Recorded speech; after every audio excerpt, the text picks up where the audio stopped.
the first villain that we're going to take a look at, and it's the first one that we're going to face off against, is the Dark Presence. The Dark Presence is based on the show Buffy the Vampire Slayer, if you ever saw the mayor in that series. And we have the Dark Presence because of a friend of mine named Mike Wheeler. He's my uncle. He actually backed and wanted to become this villain. So we made him the mayor of Slaughterville, the main bad guy behind everything. What he did is he's trying to, just like in the Buffy series, set up a network of deals, of schemes with villains, with demons, with old ones, and so on, and use those to control the town. Now, with the Dark Presence, you can't actually kill him by depleting the deck like you do with other ones. Whenever the deck is empty, shuffle it back up, start it over again. The only way you can beat the Dark Presence is by stopping his schemes, and he comes with a 9-card scheme deck. Your job is to get to 5 schemes defeated before he does. If he gets to 5 schemes defeated, he's completed his bargains, he wins, and he takes over not only the town of Slaughterville, but the world. Thanks. Any card that ever says you would have a single combat round against the Dark Presence, discard it, draw another one. It's one of the first rules on here. He doesn't fight you. He doesn't want to fight you. He doesn't need to fight you.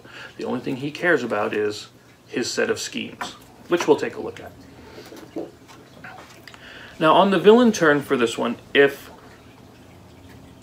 there are ever any number of schemes in play, less than the number of players, you're going to overturn one until there's a number equal to the number of players. So in a 1-player game, you're going to have 1 scheme overturned. In a 2-player, you'll have 2, 3, you'll have 3, etc., and so on. Okay?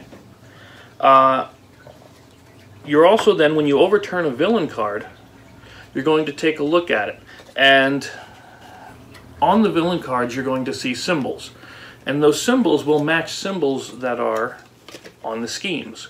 And what the villain is trying to do is to place these symbols on the schemes so that he can complete the scheme, activate the ability on the scheme, and get closer to winning. Some of the, the scheme's ability, as we said, is only active when the scheme is complete, which is when there are enough cards on the scheme to equal the number of symbols, to equal the symbols. So for instance, on this first one, it says the darkness rises. It has a combat and an agility symbol. So when there's a villain card with the combat symbol and the agility symbol on it, this card is then completed. This scheme is completed. It goes next to the villain. That scheme becomes active. And this one says all enemies are +1 combat. So that's what happens when this one's complete. And the other 8 have their own abilities. Now, some of the villain cards will say that they take effect when you attach it to a scheme, like Vertigo. All players are -1 agility when it's attached to a scheme.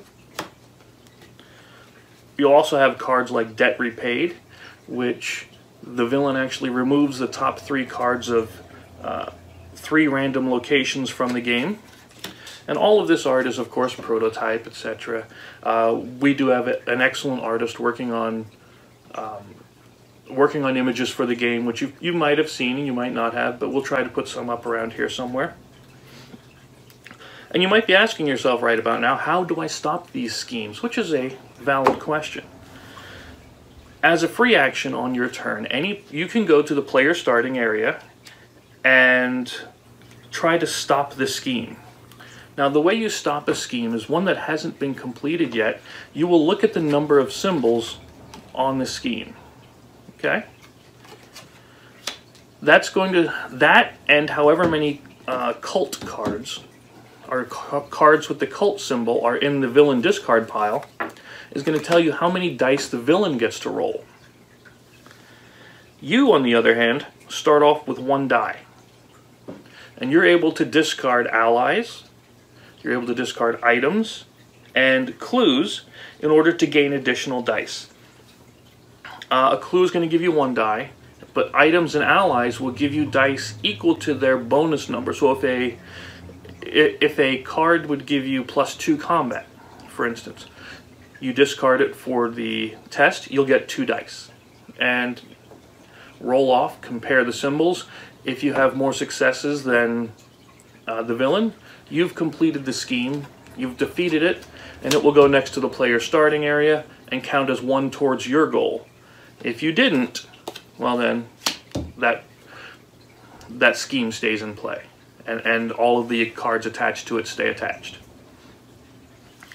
And we continue this until the Dark Presence is defeated, and we're going to actually show you that game this Saturday or Sunday when we play, and then we'll put the overlays in and so on, and we look forward to seeing you then. We hope you enjoy it, and we look forward to hearing from you. We're going to be doing this play test as well as many more. We want feedback. We want to know what you think. Did you enjoy it? And so on. We look forward to seeing you then. Have fun.